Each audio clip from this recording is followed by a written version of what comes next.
I promise you, I'd stand and pledge allegiance with me, please. Pledge allegiance to the flag of the United States of America and to the republic for which it stands, one nation, under God, indivisible, with liberty and justice for all.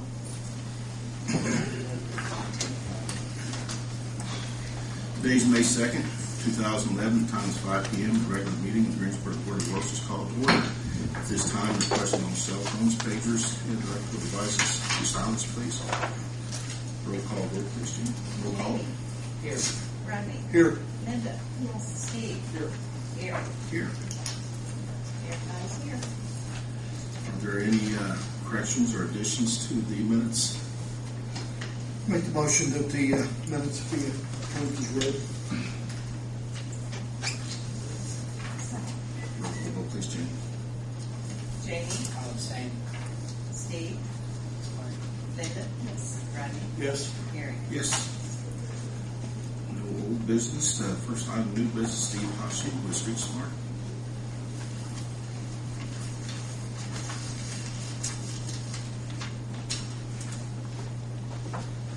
Fixed.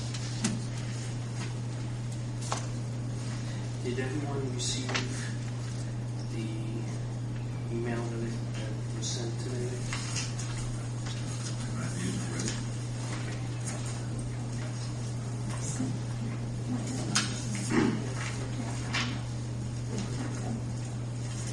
Did anyone have any questions on what was included in that? If you would, Steve, and just kind of bring the board up to speed on it. Okay. In your, Who I am in your words. from there, okay. My name is Steve Hudson, by the way. I own Street Smart Incorporated. We've been doing the website for the city of Greensburg for a very long time. At the beginning of Frank Madison, I think it was about 2000s. What's happening right now is we've had a lot of new additions to the website. It seems like every week or every month there's more and more and more stuff being added to the website. And when we originally designed the site, it wasn't meant for all of that. I mean, we obviously didn't know how much it was going to grow, and it continues to grow to this very day. We also, because of the way the internet changes so rapidly right now, we're faced with this W3C compliance issue. Long story short, W3C is basically just a uniformed format of language. So regardless of what browser you're using on the internet, the website will appear the same to everyone. Because right now, if you look at Firefox or one of the other ones, maybe slightly different, things move around for some strange reason. So there is now a uniformed code which we need to bring the site to. We already have the disability compliance is already being done. When the site was redesigned back a few years ago, we made sure the website was compliant. What happens is that if someone has a seeing disability, there is a program that actually scans the website page and actually reads everything that's on the website. So if it's not compliant when it gets down to a photo, it has absolutely no idea what that photo is. And there are ways to, which we do, give it captions. So it basically says this is a photo of City Hall, of the new City Hall. So when someone's looking at it, they actually know, that has an eyesight problem, knows what's on the page. I mean, that's mandatory for U.S. government right now. It hasn't been mandatory down at state level, but I think it's something that needs to be kept with right now. So by doing that, we had some groups that were not included in the website, which was like the TIF board, the Redevelopment Commission, which just everything was being lumped into the Board of Works. If you've gone to look at the Board of Works minute, everything has just been tossed over to the Board of Works. So we talked with them, and we're going to expand the section for them as well, which they approved, the cost for. So when we look at the costs that were associated here, the cost will be allocated down to part of that to them, as well as we had with the sewer and wastewater, or is adding the page and stuff, so it can be allocated out at that point. The front page of the website is my biggest beef. I guess personally, we've added so much information to the website. I mean, there's now you can pay bills online. We have the weather thing that goes on during the winter. There's just so much. I mean, it's just becoming like some big, long page. And it's time to make it look completely different. I mean, the city is growing, and the website should reflect that. Are you saying, Steve, that we have improved our use of the website? Oh, yes. I think what has happened is that every department has realized the benefits. You know, I can just, Gary, I can tell you just with the building department, just having the forms there. You know, instead of people having to come and get a form or something, they just basically tell them to go right up to the website and download the form. They can complete it and actually bring it back. And the same thing with the water bills are now being paid directly online. We're part of that, but it goes out to e-commerce, but it allows someone to pay their water bill online. And I mean, this is going to continue, and the current design just is not going to handle that. I mean, we're just putting, agendas, notices, applications. I mean, the front page has become a hodgepodge right now, and I think the city deserves better than that. How do you do that? You make page 1, page 2?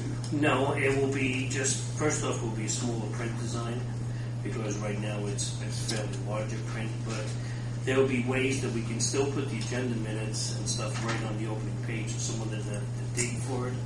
But, I mean, I wish I had here, but if you went and looked at, let's say, like the city of Bloomington and stuff, where it has a 3-column format, where you can have a lot of menu items for a lot of the things, like paying your bill online. So instead of having an icon like we have now, it's actually just a little bullet word thing someone can click on, and it would take them right to that section. There's other things we've added to, like, of course, we have the resolution or ordinance of council. They can just click on the resolution or the ordinance, and people can go to the draft and read what it actually is. They're reading the newspaper 2011-9, not knowing what that is. They click onto the agenda itself and go to the draft of the ordinance. Resolutions as well. The audio has created more of a problem too. Yeah, the audio has been a big problem because we're using a Windows Media Player, and that was acceptable back when the site was first designed, but a lot of people have gotten away from Windows Media Player, myself included. And one of the standard formats is now to put it in a Flash format, which is recognized by all computers today. So whereas some people have to download Windows Media Player to actually hear it, you don't have to download anything. Most computers come automatically with Flash. And it's a much cleaner format for people. We even don't have to have a separate page for it. They can just click right there and listen to the minutes. The other media, I should say, as well.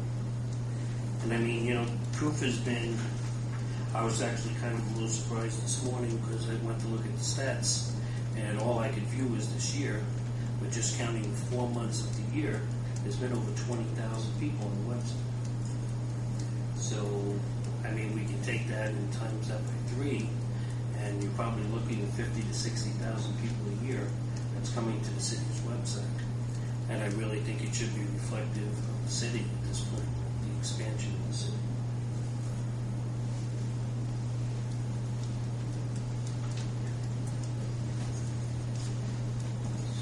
Questions?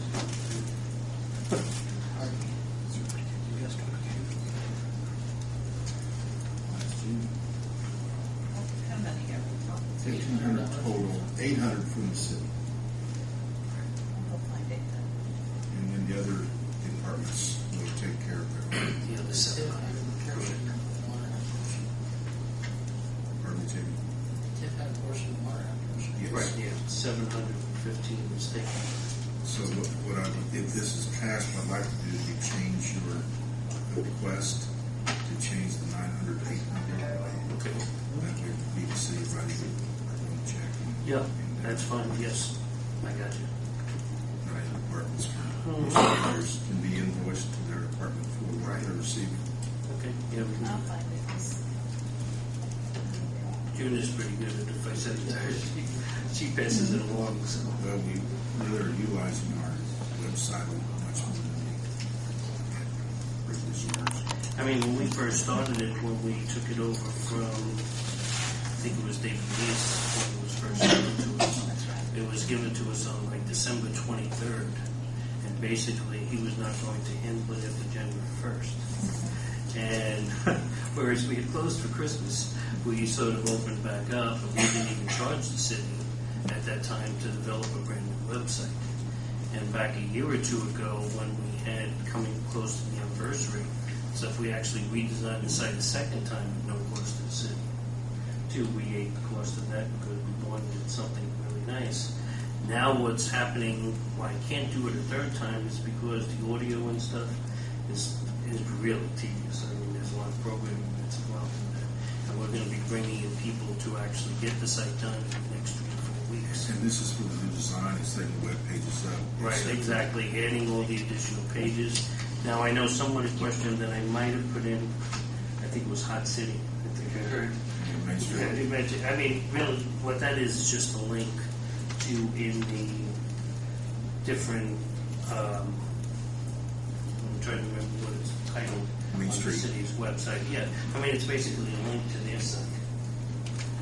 You know, the same thing with the Historical Society. The Historical Society should have a link so that when people come to the city site, which is the place they're supposed to come to, they actually are able to get to everything involved with the city itself. And the maintenance annually, or how much is that, Steve? And the maintenance would stay the same as it is now. I knew he was going to ask that question, and I can't remember. And you're looking at me. Yeah, I was hoping. I really was hoping. The maintenance is like $500 a year, but I mean, when you look at what we do on a daily basis and stuff, I mean, that more than pays for what it does. And that's not going to increase with the new design. I mean, that's, you know, the design is really going to be changing, taking what's there and keeping the information, but throwing everything else out and coming back in a compliant mode now, so that regardless of who comes to the site, I think I even gave the stats on people what they're looking at right now. 56% of the people are using Internet Explorer, 20% Firefox, 13% Safari, and then there's like another 8% stuff I've never even heard of before.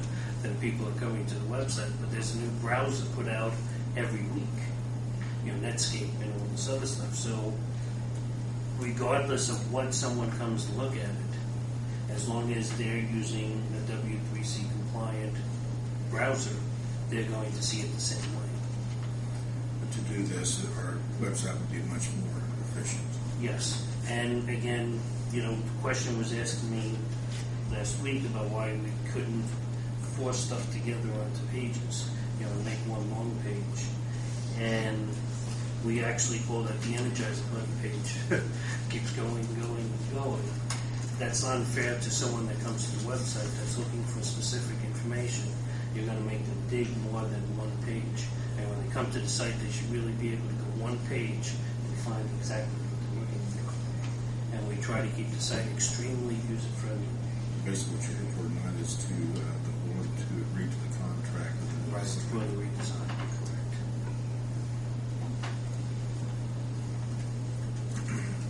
I appreciate the email that came today. It's very explanatory. We should propose it.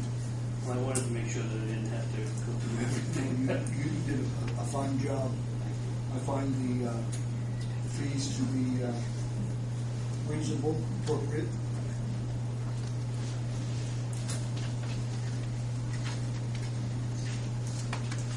Make a motion that we accept. Second. Discussion? Hearing none, roll call vote, please, Judy. Jamie? Yes. Linda? Yes. Steve? Yes. Simon? Yes. Aaron? Yes. Thanks, Steve. Thank you. Appreciate it. Item on the agenda is Jeff Smith, contract for the admin building.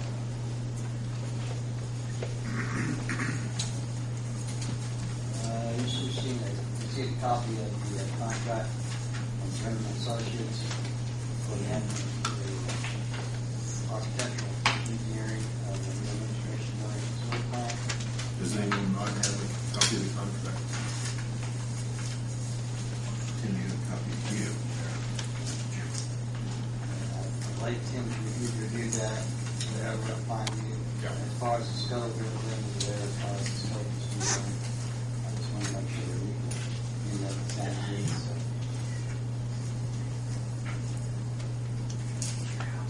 Any questions?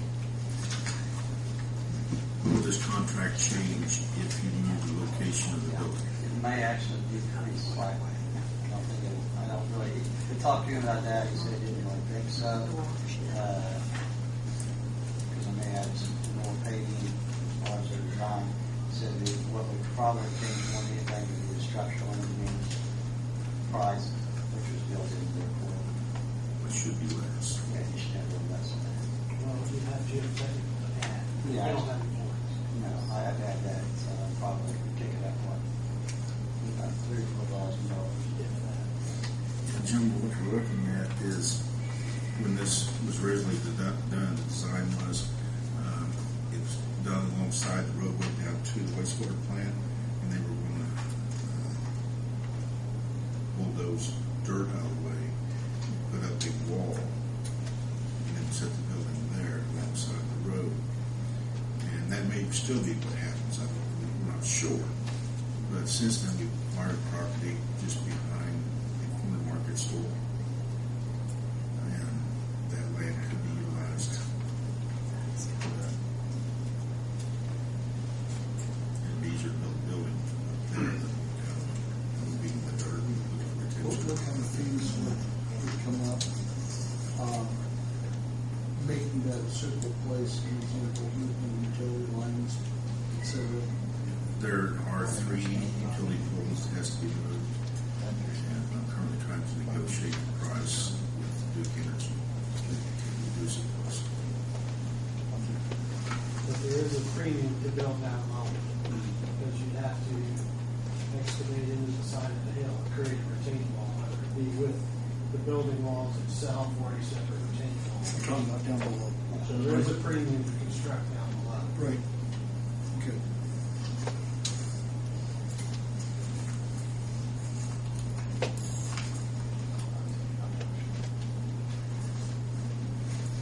Any more questions? No questions?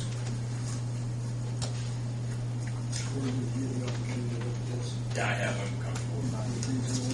Yeah, it's a fairly standard AIA architectural services agreement. Jeff, what you want from us is the approval to join into this contract.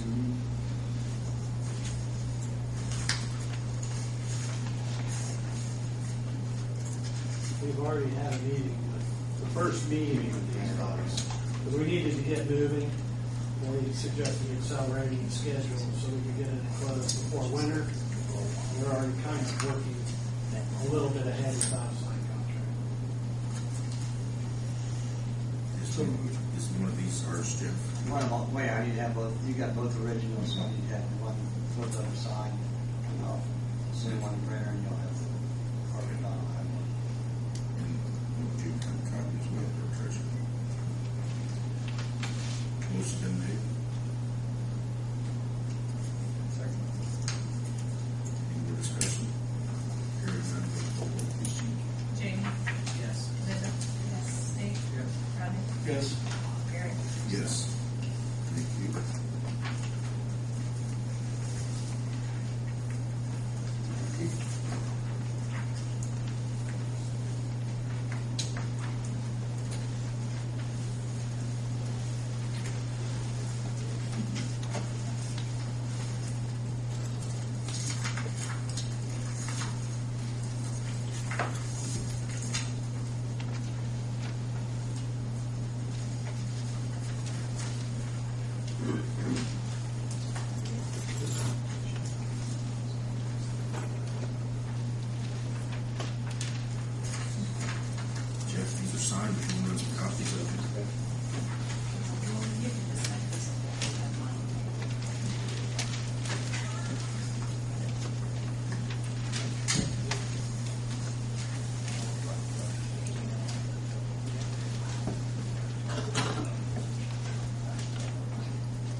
Gary Murray, city engineer. A couple items to speak about, don't you? Good evening. First one is kind of an update on Lincoln Street. Last week they opened Lincoln Street back up on Wednesday. And the mayor got to be the first one to go down it. I waited until they got it finished. And then they closed First Street, and that should be closed for about 30 days. And while they're also doing that, they're going to work on the west side between First and Montgomery, get that torn out and rebuilt. And then hopefully around June 1, weather depending, we've almost lost a full week, past 10 days or so. Then they'll shift traffic over to the west side. And it should be complete with curbs and new asphalt from the south end all the way to the north end. And then they'll take June and July and work on the east half from First Street up to the south of Fifth Street. But the target date is July 1st from curb to curb. Curb to curb on Binder, which is what the north half is. And we'll be using the easternmost lane to stage concrete trucks or driveways and sidewalks on the east side. And there will be some temporary closings on some of the side streets, but they'll be for a much shorter period of time than 30 days. Well, Montgomery might be a little longer. It's got some storm down to the hospital entrance. But it doesn't really affect too many businesses. And you can get to most of the other properties through the hospital access. And then Davis and Daughters will still have access off of Lincoln.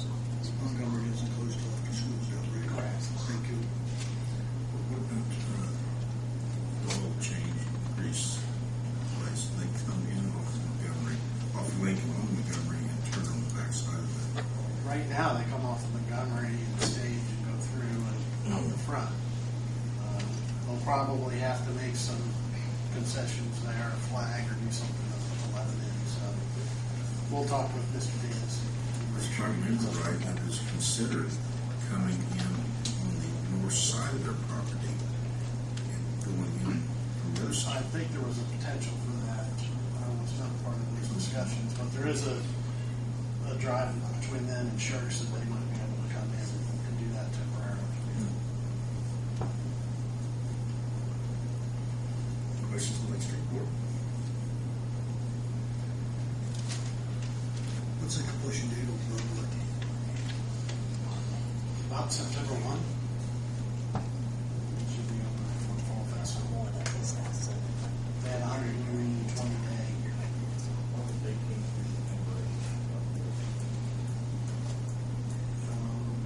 April 11.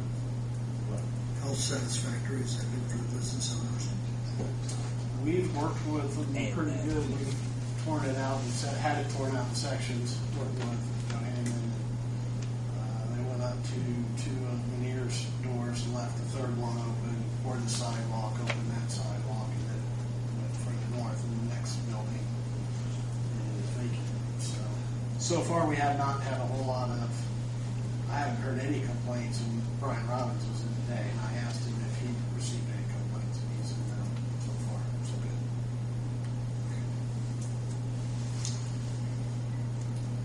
And what I have to bring you on Broadway is the change order request. Apparently the designer didn't think that any of the drains that went through the sidewalk were still active. We didn't want to take that chance, and we wanted to make sure we connected them all. And it also provided drainage for the planar areas. And that change is $5,750. It's a change to the contract. It's all being paid through edit funds, and the mayor's agreed to commit the edit funds to that. What I really need, I guess, is approval of the change order to the original contract. What was that amount again? $5,750. And we negotiated that down from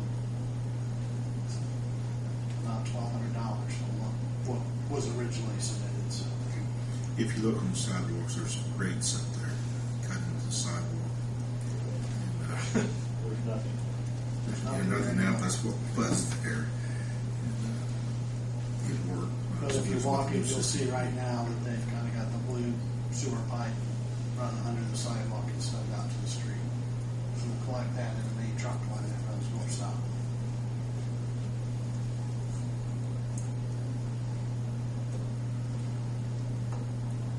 And something needs to be done. I just need to get the council's approval to pay the additional funds to get it money.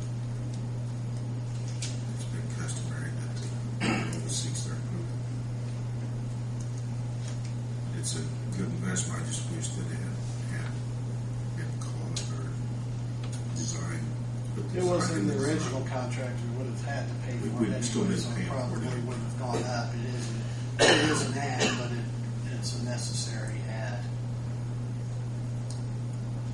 And again, we were able to negotiate $1,200 off of it just because with some of the unit pricing that we had on Lincoln Street, we know, have a good idea of what this costs.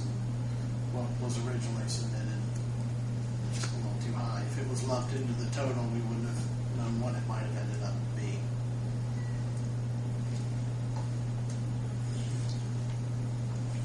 Any questions?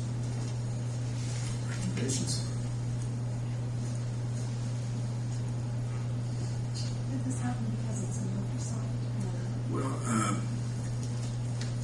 hit on that again. The reason it wasn't in the very original design. Well, the designer was not sure that the roof drains were still active, that they were even flowing. And we would rather not take that chance. And if there's anything up on the roof that's not causing it to flow, then it's the building's problem. But if we've made everything to propagate that drainage from the sidewalk out, we don't have any liabilities. With the drainage start back near the front of the building, so the drainage will stop across. Yes, they go under the sidewalk right at the face of the building. And then you've seen a lot of places where they come out in the middle of the curb and dump in the street. That creates freezing problems. So there'll be a grate near the building itself. Near the front. Actually, the downspouts come into about a 4-inch or 6-inch pipe that's stuck 4 or 5 inches above the sidewalk. So And the sidewalk be poured over top and of then it. poured right through it. And then it's turned under and it will be collected so it doesn't dump out in the face of a curb and create any icing conditions.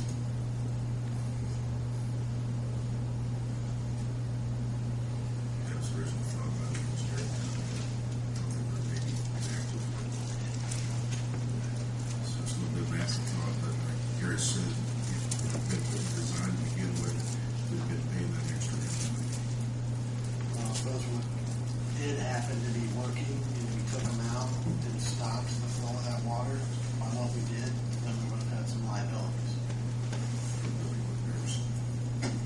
Because we're making sure that it's propagated, and there's no question whether they were working or not. We've still made sure that they would have worked from the point where we impacted them.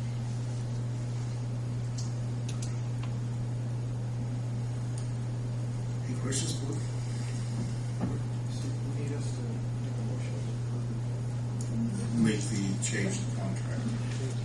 Because you guys still have to go to the council. Yes, yes. We're changing the contract for the betterment of the water drainage in front of the buildings up to the curb.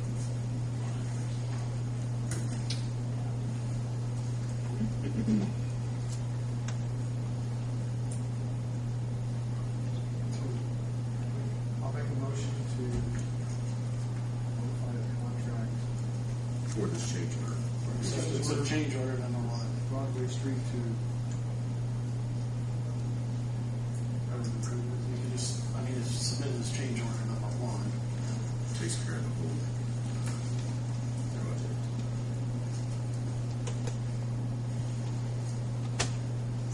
And the second, any more discussion, board?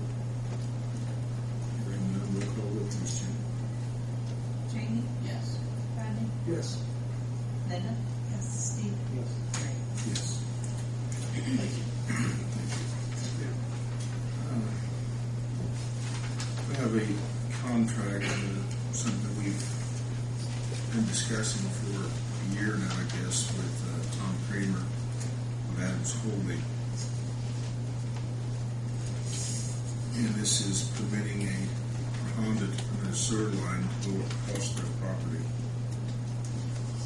That will reduce the expense for that developer so that we can have actual shovel-ready property, 73 acres near the Honda property. And what will happen, Honda has agreed to let us have this easement. Originally they didn't when they developed it. Honda was in favor of that.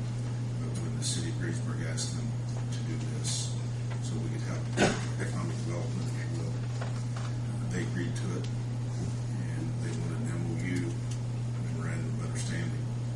So we're, the MOUs there, but it's an MOU.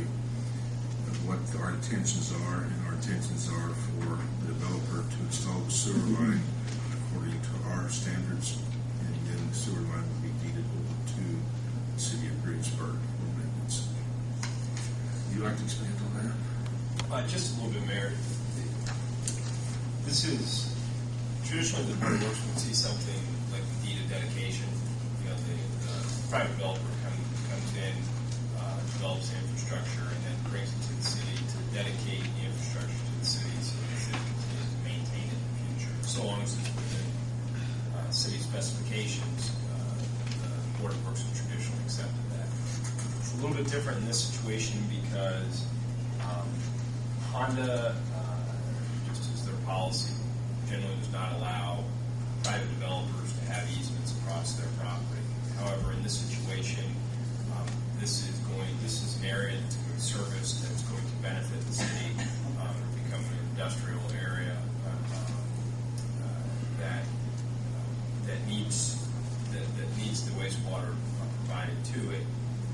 So what we did, sort of to appease all the parties, is we created this memorandum of understanding that lays out the intentions of the parties, and that Adams Holding will have a temporary easement across the property, and that easement will allow them to construct this line, and then the easement will then, once it's completed, there will be a deed of dedication of this infrastructure to that of the city, and that's what Honda wants to make sure is happening. Now, we've had discussions about the easement itself.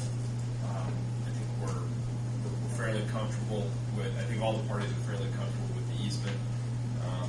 I noticed. I apologize. The appendices that come with this. There's a map of the sewage works project that Jeff Smith, I believe, has seen.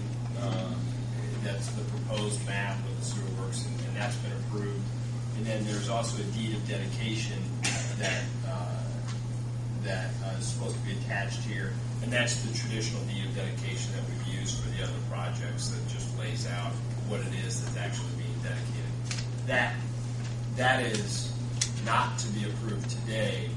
That's just more or less the agreed upon deed of dedication between the parties, so that when this is actually completed, they'll bring that deed of dedication back to us, and so there's no question later on down the line as to what we're talking about. And that becomes our property.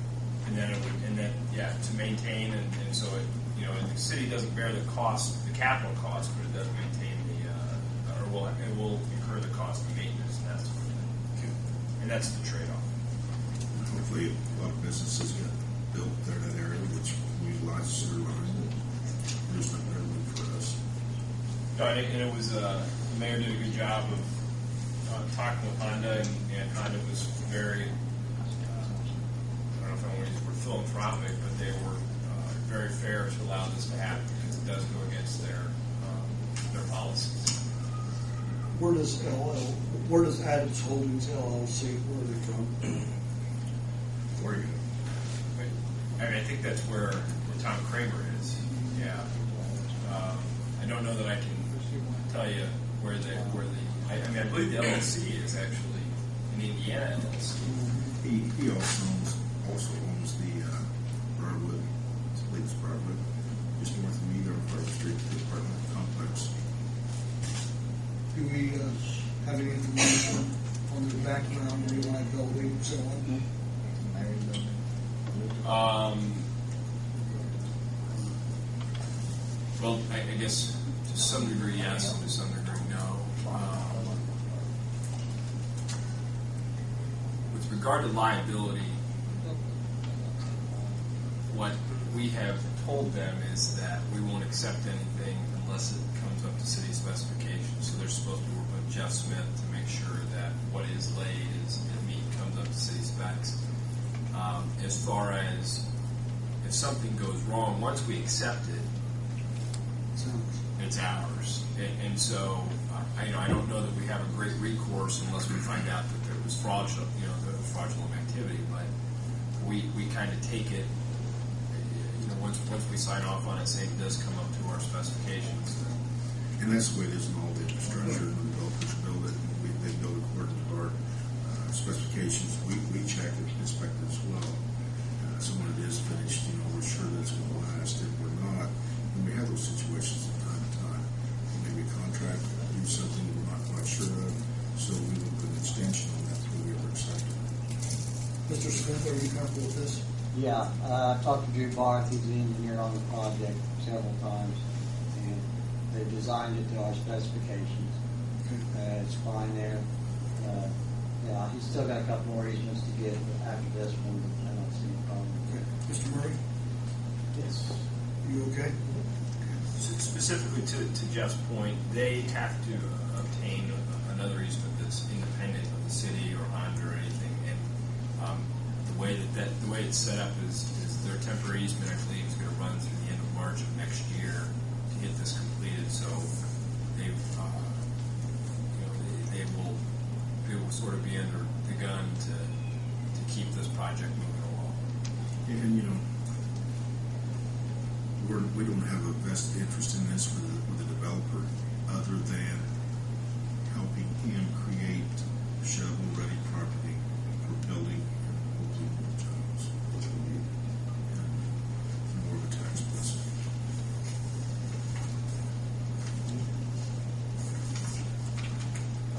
So I would entertain a motion to accept this memorandum of understanding as written.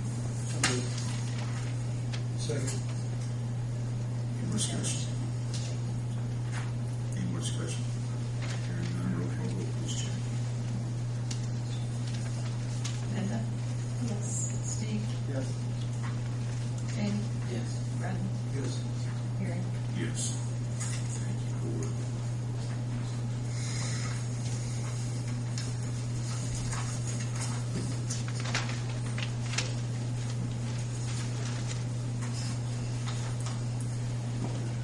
Another item on the agenda is Darren Burkhart of HNTV.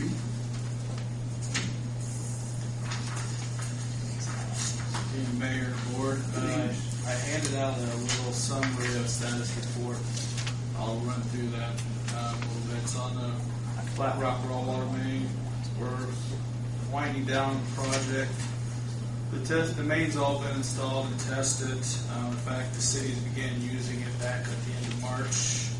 The contractor was on site until April 8th or 5th, doing punch list and working on restoration. At that time, weather was kind of like it is out there today and has been for the last month. So they pulled off site. Most of the restoration work involves dirt work and site grading and final grading, and they need pretty dry dirt to do that. So they decided to pull off the site rather than continue to just wallow in the mud, so to speak. So they have not, as of today, have not been back on site. I talked to them last week. They like around 7 days of pretty dry weather. Obviously, we have not had that in the last month, so they have not been back on site as yet. The change order 1 did get prepared and approved at the last water board meeting. It was for an increase of $37,358. which brought the total up to $4,240,211. It also extended the project completion date to May 6th, and their work is probably going to extend beyond that date. I can pretty much guarantee that at this point. Pay request 10 was also approved at the board meeting on April 19th. Payment out to date to the contractors a little over $4 million. You can see there. We are working on the record drawings. We are also preparing substantial completion documents, and that should be presented to the board at their next meeting for approval as well. With that substantial completion, what that triggers is a potential release of retainage back to the contractor. It also sets a motion for you taking over insurance-wise that infrastructure. So you might want to talk to your insurance agent. I think the contract completion papers usually allow 14 days after approval, so you've got a little time. Is there any sort of warranty on this? It has that also kicks in. The substantial completion kicks in a warranty period of 1 year. So for anything involved, you got a 1 year warranty period. Again, then once the weather breaks, the contractor should move back on site to complete the work. I've estimated he's got about 2 to 3 weeks worth of work to do. So I'm hoping that the weather will break here in the next 7 to 10 days, and they can get out here and work toward the end of the month, and hopefully by the end of beginning next month they can have the project complete. I don't know if you remember off the top of your head or not, Darren. Remember what the project bid was for? The project bid was $4,202,853. The original estimate for the project was $7.3 million. If you recall, this was bid right after the economy went to the tank, so to speak, and we had quite a few hungry contractors out there, and so you basically the city got probably savings of a little over $3 million on this project. That's why you were able to have a little excess TIP funds available, as this project came in way under the original budget for it. So. How much more do you think it would cost? How much more do you think it would cost us? I did some rough estimate. We had a construction contingency for change orders of $211,000. Right now we're $37,000 into that. I think we'll probably end up being. I think the quantity is going to shake out to probably another $50,000. We're going to be right around $90,000. So we're still well within the contingency that we had put in place in the budget. So A lot less than 7.3. a lot less than 7.3. So hopefully you can utilize those excess funds for other projects. We already have. Any other questions? Okay. Darren, thanks a lot. Thank you. Any questions, concerns, or anything from the department managers? Anyone from the audience like to speak? Hearing none, I'll entertain a motion to adjourn. Adjourn. Thank you.